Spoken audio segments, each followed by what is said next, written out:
ప్రీతి ఉష గుడిలో ఉంటారు. అప్పుడు మహాలక్ష్మి ఉష ఫోన్కి ఫోన్ చేస్తుంది. అమ్మ ఫోన్ చేస్తుంది ప్రీతి అని చెప్పి ఉష ప్రీతితో చెప్తూ ఉంటుంది. లిఫ్ట్ చేయి అని ప్రీతి చెప్తుంది.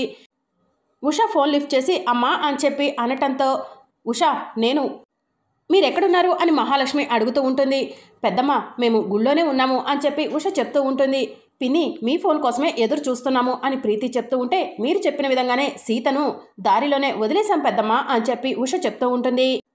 సీత ఇప్పటి వరకు ఇక్కడికి రాలేదు పిన్ని అని ప్రీతి చెప్తూ ఉంటుంది. సరే నేను చెప్పేది సరిగా వినండి. మీరు దారి మధ్యలో వదిలేసిన సీతను ఎవరో కిడ్నాప్ చేశారు అని మహాలక్ష్మి చెప్తూ ఉంటుంది. ఆ మాట విని ప్రీతి ఉష టెన్షన్తో కిడ్నాపా అని అడుగుతూ ఉంటారు. అవును, ఇన్వెస్టిగేషన్ చేయడానికి పోలీసులు కూడా మన ఇంటికి వచ్చారు. మీరు ముగ్గురు కలిసి గుడికి వెళ్లారని పోలీసులకు తెలిసింది. మీ అన్నయ్య రామ్ కూడా సీతను మీరు దారి మధ్యలోనే వదిలేశారని చెప్పి కోపంగా ఉన్నాడు అని మహాలక్ష్మి ప్రీతి ఉషకు చెప్తూ ఉంటుంది. ఇప్పుడు ఎలా పెద్దమ్మా, మరి మమ్మల్ని ఇటు నుంచి ఇటు మా అత్తారిళ్లకు వెళ్ళిపోమంటావా అని చెప్పి ఉష అడుగుతూ ఉంటుంది. అలా చేస్తే ప్రాబ్లం అవుతుంది. మీరు ఇక్కడికే రావాలి. మీరు వచ్చిన తర్వాత పోలీసులకు ఏం చెప్తారంటే అని మహాలక్ష్మి ప్రీతి ఉషకు ఏదో చెప్తూ ఉంటుంది. అదంతా మనకు వినిపించదు. కంగారు పడకుండా పోలీసులకి నేను చెప్పినట్టే చెప్పండి అని మహాలక్ష్మి ప్రీతి ఉషకు చెప్తూ ఉంటుంది. మా అత్తారింట్లో తెలిస్తే పెద్ద గొడవైపోతుంది పిన్ని, మాకు ఏం ప్రాబ్లం ఉండదు కదా అని ప్రీతి ఉష అడుగుతూ ఉంటారు. మీకు ఎలాంటి ప్రాబ్లం ఉండదు, నేను చెప్పినట్టు చెప్పండి, మిగతాదంతా నేను చూసుకుంటాను అని మహాలక్ష్మి చెప్తూ ఉంటుంది. సరే పిన్ని అని చెప్పి ప్రీతి చెప్పడంతో సరే వెంటనే బయలుదేరి ఇంటికి వచ్చేయండి అని మహాలక్ష్మి ఫోన్ కట్ చేస్తుంది. వాళ్ళు ఇంటికి వస్తున్నారు అర్చన అని మహాలక్ష్మి చెప్తూ ఉంటే ఇప్పటి వరకు మనం కంగారు పడ్డాం, తరువాత వాళ్ళు కూడా మనతో పాటు కంగారు పడతారు అని చెప్పి అర్చన అంటూ ఉంటుంది. వాళ్ళు ఏం కంగారు పడరు, కానీ నువ్వు అనవసరంగా కంగారు పడి నోరు జారకు అని చెప్పి మహాలక్ష్మి అర్చనకు చెప్తూ ఉంటుంది. సరే పద మనం వెళ్దాం అని మహాలక్ష్మి అంటూ ఉంటే మహా ఒక్క నిమిషం ఆగు, ఎలాగూ ఫోన్ తీసుకొచ్చాం కదా, ఆ నాగుకి ఫోన్ చేసి విషయం చెప్పేస్తే సరిపోతుంది కదా అని మహాలక్ష్మికి అర్చన చెప్పడంతో కరెక్ట్గా చెప్పావు, ఇప్పుడే నాగుకి ఫోన్ చేస్తాను అని మహాలక్ష్మి నాగుకి ఫోన్ చేయబోతూ ఉంటుంది. ఏంటి మహా ఫోన్ కనెక్ట్ అవ్వట్లేదా అని అర్చన అడుగుతూ ఉంటుంది. కనెక్ట్ అవుతుంది అని మహాలక్ష్మి చెప్తుంది. ఇక అప్పుడే సిఐ త్రిలోక్ మహాలక్ష్మి దగ్గరకు వచ్చి ఏంటి మేడం మీ పిల్లలకి ఫోన్ చేశారా అని అడుగుతూ ఉంటాడు. ఇప్పుడే ఫోన్ చేశాను అని చెప్పి మహాలక్ష్మి చెప్తూ ఉంటుంది. వాళ్ళు కూడా బయలుదేరారు అని మహాలక్ష్మి చెప్తూ ఉంటుంది. ఇంకా ఇక్కడేం చేస్తున్నారు, పదండి మేడం, మీరు ఇక్కడ ఉండటం మంచిది కాదు అని సిఐ త్రిలోక్ చెప్తూ ఉంటాడు. సిఐ గారు ఒక్క ఫోన్ చేసుకుంటాం అని అర్చన అడుగుతూ ఉంటుంది. ఈ టైంలో మీరు ఎవరికి ఫోన్ చేయకూడదు, ఫోన్ చేస్తే మీరు ప్రాబ్లంలో పడతారు, ఆ ఫోన్ ఇలా ఇవ్వండి అని మహాలక్ష్మి దగ్గర నుంచి సిఐ త్రిలోక్ ఫోన్ తీసేసుకుంటాడు. పదండి మహాలక్ష్మి గారు అని చెప్పి సిఐ త్రిలోక్ అంటూ ఉంటే సరే పదండి వస్తున్నాం అని చెప్పి మహాలక్ష్మి చెప్తుంది. ఇక సిఐ త్రిలోక్ అక్కడి నుంచి వెళ్ళిపోగానే మహా ఆ నాగు మనకి ఫోన్ చేస్తాడేమో, ఫోన్ చేస్తే దొరికిపోతామేమో అని అర్చన చెప్తూ ఉంటుంది. ఆ నాగు ఇప్పటి వరకు ఫోన్ చేయలేదంటే ఇక్కడ పోలీసుల ఇన్వెస్టిగేషన్ జరుగుతుందని ఆ నాగుకి తెలిసే ఉంటుంది, అందుకే చేయలేదేమో అని మహాలక్ష్మి చెప్తూ ఉంటుంది. అక్కడెక్కడో ఉన్న నాగుకి మన ఇంట్లో ఇన్వెస్టిగేషన్ జరుగుతున్నట్టు ఎలా తెలుస్తుంది మహా అని అర్చన అడుగుతూ ఉంటుంది. పోలీసులు క్రిమినల్ గురించి ఎలా ఆలోచిస్తారో క్రిమినల్స్ కూడా పోలీసుల గురించి అలానే ఆలోచిస్తారు అని మహాలక్ష్మి చెప్తూ ఉంటుంది. అయితే ఆ నాగు ఫోన్ చేయడా మహా అని అర్చన అడుగుతూ ఉంటే చేయడనే అనుకుంటున్నా అని మహాలక్ష్మి చెప్తూ ఉంటుంది. ఈ విషయం ఇందాకలే చెప్పొచ్చు కదా మహా, అనవసరంగా కంగారు పడిపోతున్నాను అని అర్చన చెప్తూ ఉంటుంది. ఇంకా మీరు ఇక్కడేం చేస్తున్నారు మేడం, పదండి అని సిఐ త్రిలోక్ మరలా వచ్చి మహాలక్ష్మిని పిలుస్తాడు. పద అర్చన వెళ్దాం అని మహాలక్ష్మి సిఐ త్రిలోక్ వెనక వెళ్తూ ఉంటుంది. ఇక మరోవైపు సీత రౌడీల నుంచి తప్పించుకోవాలని తన చేతికి ఉన్న కట్లను ఓడదీసుకోవడానికి ప్రయత్నం చేస్తూ ఉంటుంది. ఇక మరోవైపు నాగు ఆలోచిస్తూ ఉంటే నాగు పక్కన ఉన్న మరో కిడ్నాపర్ ఏంటన్నా ఇంకా ఆలోచిస్తున్నావు, ఆ పిల్ల ఎక్కువ సమయం బ్రతికొండటం మనకే మంచిది కాదు అని చెప్పి చెప్పడంతో నాగు కత్తి తీసుకొని సీత దగ్గరకు వస్తాడు. నాగు సీతకు కత్తి చూపిస్తూ ఉంటే సీత అని చెప్పి అంటూ ఉంటుంది. నువ్వు అన్నా ఆ అన్నా మా చేతుల్లో ఈరోజు చేస్తావు, నీకు 5 నిమిషాలు టైం ఇస్తున్నాము, నీ ఇష్టదైవానికి నమస్కారం చేసుకో, బ్రతికించమని కాదు తొందరగా ప్రాణాలు పోవాలని అని నాగు చెప్పడంతో నాగు పక్కన ఉన్న వాళ్ళంతా కూడా పకపకమని నవ్వుతూ ఉంటారు. ఒరే ఈ అమ్మాయికి 5 నిమిషాలు టైం ఇద్దాము, ఆ తరువాత దీన్ని చంపి దీని శవం కూడా కనపడకుండా చేద్దాం అని నాగు తన మనుషులకి చెప్తూ ఉంటాడు. ఇక మరోవైపు సీత కిడ్నాప్ అయిందని చెప్పి రేవతి కూడా సీత వాళ్ళ ఇంటికి వస్తుంది. అప్పుడే వాచ్మెన్ సాంబా రేవతి దగ్గరకు వస్తాడు. ఎవరు మీరు అని పోలీసు వాళ్ళు రేవతిని అడుగుతూ ఉంటారు. ఈవిడ ఈ ఇంటి ఆడపడుచు అని చెప్పి వాచ్మెన్ సాంబా చెప్తూ ఉంటాడు. ఇక దాంతో పోలీసు వాళ్ళు అక్కడి నుంచి వెళ్ళిపోతారు. సీత గురించి ఏమైనా ఆచూకీ తెలిసిందా అని రేవతి వాచ్మెన్ సాంబాను అడుగుతూ ఉంటే ఏం తెలియదమ్మగారు అని చెప్పి వాచ్మెన్ సాంబా చెప్తూ ఉంటాడు. ఇప్పుడే రామ్ సార్ కూడా వచ్చారు అని వాచ్మెన్ సాంబా చెప్తూ ఉంటే రామ్కి సీత కిడ్నాప్ అయిన విషయం తెలిసిందా అని రేవతి అడుగుతూ ఉంటుంది. ఇప్పుడే చెప్పారమ్మగారు. సరే, నేనైతే గనక మీకు ఫోన్ చేసినట్టు ఇంట్లో ఎవరికి చెప్పకండి, మహాలక్ష్మి మేడంకి తెలిస్తే ఊరుకోరు అని చెప్పి వాచ్మెన్ సాంబ చెప్పడంతో సరే సరే సాంబ, నేను ఎవరికి చెప్పను అని రేవతి పరిగెత్తుకుంటూ ఇంట్లోకి వెళ్తుంది. రేవతిని చూసిన మహాలక్ష్మి నువ్వెందుకు వచ్చావు అని అడుగుతూ ఉంటుంది. సీత కిడ్నాప్ అయిందని తెలిసి వచ్చాను వదినా అని రేవతి చెప్తూ ఉంటుంది. నీకెవరు చెప్పారు ఈ విషయం అని మహాలక్ష్మి అడుగుతూ ఉంటుంది. ఎవరి ద్వారా తెలిసిందన్నది కాదు, సీత గురించి ఏమైనా తెలిసిందా అని చెప్పి రేవతి అడుగుతూ ఉంటుంది. నీకు కావాల్సింది ఆస్తులే కానీ మేం కాదు కదా, ఎందుకు వచ్చావు అని గిరి అడుగుతూ ఉంటాడు.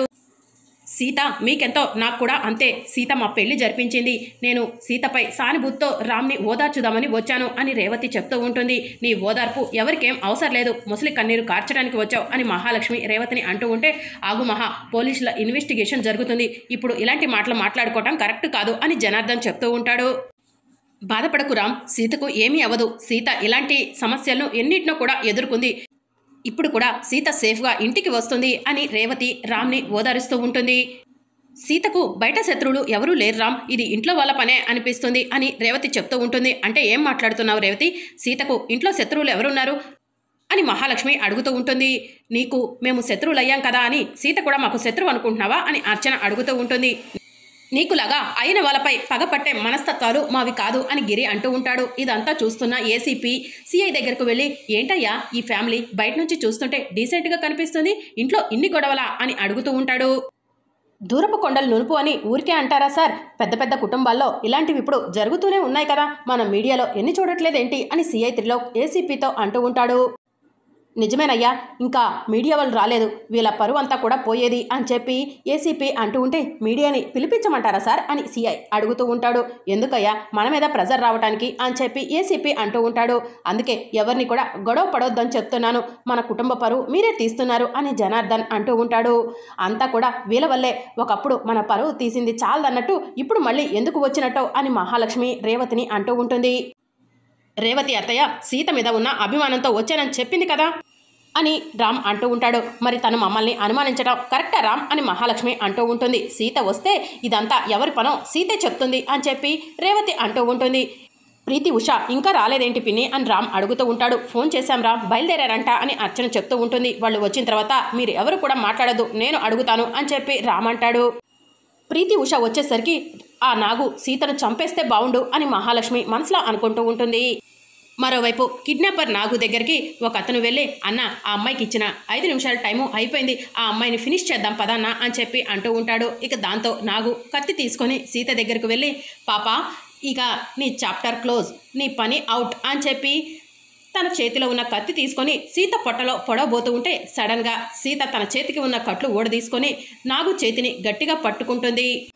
ఇంకా అలా నాగుని సీత పక్కకు నెట్టేస్తుంది. దగ్గరలో ఉన్న కర్ర తీసుకొని కిడ్నాపర్స్ అందరినీ కూడా బాగా కొట్టేస్తుంది. ఇక నాగుని వేరే కిడ్నాపర్ మీదకి నెట్టి అక్కడి నుంచి పారిపోతూ ఉంటుంది. ఒరే ఆ పిల్ల పారిపోతుందిరా, త్వరగా పదండి పట్టుకుందాం అని చెప్పి కిడ్నాపర్ నాగు అంటూ ఉంటాడు. మరోవైపు మహాలక్ష్మి వాళ్ళ ఇంట్లో రామ్ కంగారు పడుతూ, సార్ సీత కిడ్నాప్ అయి చాలా సమయం అయింది, సీత గురించి ఎంక్వైరీ చేయండి సార్, వాళ్ళు సీతను ఏం చెయ్యకముందే సీతను సేఫ్గా ఇంటికి తీసుకురండి అని చెప్పి ఏసీపీకి చెప్తూ ఉంటాడు. మా పనిలో మేమున్నాము, చూస్తున్నారు కదరా, బయట పోలీసు వాళ్ళతో కూడా సీత గురించి ఎంక్వైరీ చేపిస్తున్నాము, క్రిమినల్స్ అందరినీ ఎంక్వైరీ చేస్తున్నాము అని చెప్పి ఏసీపీ చెప్తూ ఉంటాడు. సీత కిడ్నాప్ అయిన దగ్గర సీసీ కెమెరా విజువల్స్ ఏమీ లేవు, లేకపోతే ఈ పాటికి సీత ఎక్కడ ఉన్నా కూడా కనిపెట్టే వాళ్ళం అని సిఐ త్రిలోక్ చెప్తూ ఉంటాడు. మా సీతను కిడ్నాపర్స్ ఏం చేస్తారోనని భయంగా ఉంది ఏసీపీ గారు అని చలపతి చెప్తూ ఉంటాడు. వాళ్ళు ఇన్వెస్టిగేషన్ చేస్తున్నారు కదా, ఎవిడెన్స్ ఏమీ లేకుండా కిడ్నాపర్స్ని ఎలా పట్టుకుంటారు, కాస్త ఆలోచించాలి కదన్నయ్య అని మహాలక్ష్మి అంటుంది. ఇక మరోవైపు ప్రీతి ఉష టెన్షన్ పడుతూ ఇంట్లోకి వస్తూ ఉంటారు. ప్రీతి ఉషను చూసిన రేవతి, అదిగో ప్రత్యక్ష సాక్షులు వస్తున్నారు అని చెప్పి అంటూ ఉంటుంది.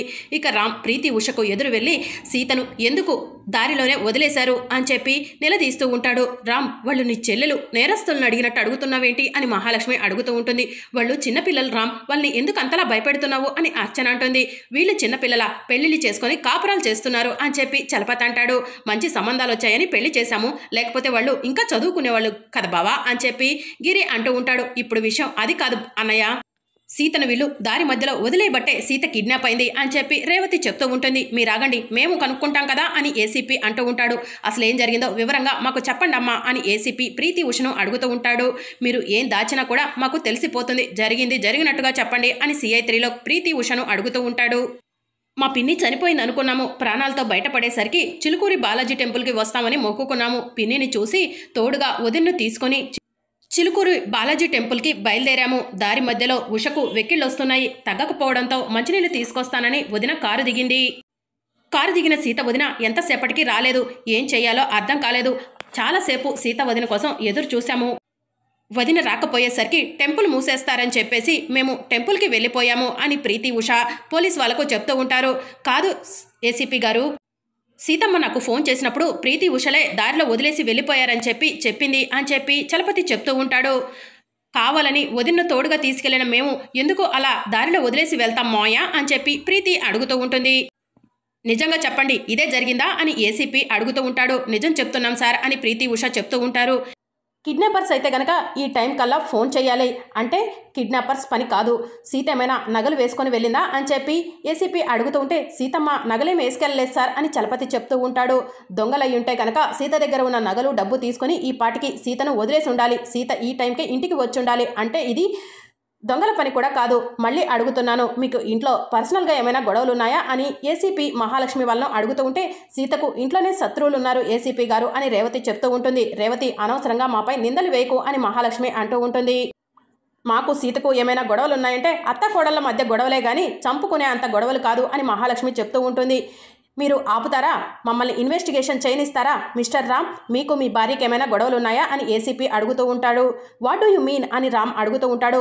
మా దగ్గరకు వచ్చిన కేసుల్లో చాలామంది భార్యాభర్త గొడవ పెట్టుకొని భర్తపై కోపంతో ఫోన్ స్విచ్ ఆఫ్ చేసిన ఆడవాళ్లు ఉన్నారు. అందుకే మా సార్ అలా అడుగుతున్నారు అని CI 3 రామ్కి చెప్తూ ఉంటాడు. మరి అప్కమింగ్ ఎపిసోడ్లో ఏం జరగనుందో తెలుసుకోవాలనుకుంటున్నారా? అయితే